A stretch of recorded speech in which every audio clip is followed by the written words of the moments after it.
హైదరాబాద్ మహానగరంలో గణేష్ ఉత్సవాలు అంటే ముందుగా గుర్తుకు వచ్చేది ఖైరతాబాద్ వినాయకుడే. ఇక్కడ మహాగణపతి కొలువై ఉన్నాడు. ఆయన్ను తిలకించేందుకు వేలాది మంది భక్తులు తరలివచ్చారు. దీంతో హుండీ ఆదాయం భారీగా వచ్చింది. దేశవ్యాప్తంగా వినాయక నవరాత్రి ఉత్సవాలు ఒక ఎత్తు అయితే హైదరాబాద్ నగరంలో మరో ఎత్తు.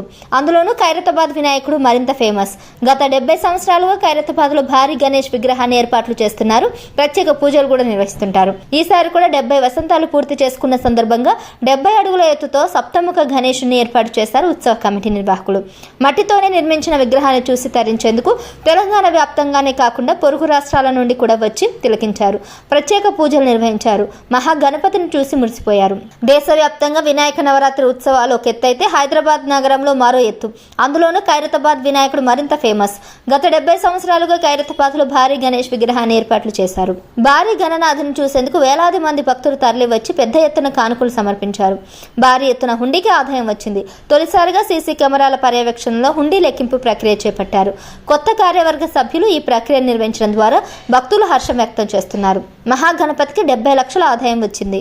అంతేకాకుండా హోర్డింగ్స్, ఇతర సంస్థల ప్రకటన ద్వారా మరో 40 లక్షల ఆదాయం వచ్చినట్టు తెలుస్తుంది. మొత్తంగా 1,10,00,000 రూపాయల ఆదాయం చేకూరింది. 70 ఏళ్ల చరిత్రలో తొలిసారిగా పెద్ద సంఖ్యలో ఆదాయం వచ్చింది.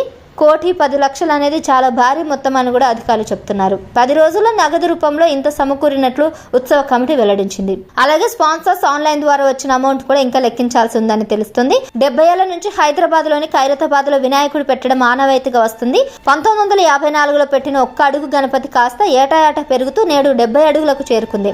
70 వసంతంలో ఉత్సవాలు రావడంతో భారీ వినాయకుడు ఏర్పాటుతో మహాగణపతిని చూసేందుకు భారీగా భక్త జనం తరలివచ్చారు. భక్తి శ్రద్ధలతో కొలిచారు. ఆయనకు ఇష్టమైన ప్రసాదాలు అందించి మురిసిపోయారు. దీంతో ఎన్నడూ లేని విధంగా జనసందోహం నెలకొంది. మొత్తానికి 11 రోజుల పాటు విశేషమైన పూజలు అందుకుంటున్న మట్టి మహాగణపయ్య నిమజ్జనానికి తరలి వెళ్లారు. ఆయన్ను తిలకించేందుకు వేలాది మంది భక్తులు ట్యాంక్ బండ్ వద్దకు చేరుకొని బై బై గణేష్ అంటూ గుడ్ బై చెప్పారు. చిన్న పెద్ద అంతా సందడి చేశారు. మరుసటి ఏడాది మరో గణపయ్యతో కలుద్దామంటూ వీడుకోలు పరికారు. భారీ మొత్తంలో ఆదాయం రావడంపై మీరేమంటారో కింద కామెంట్ చేయండి. Please subscribe to KTV Telugu. KTV Telugu.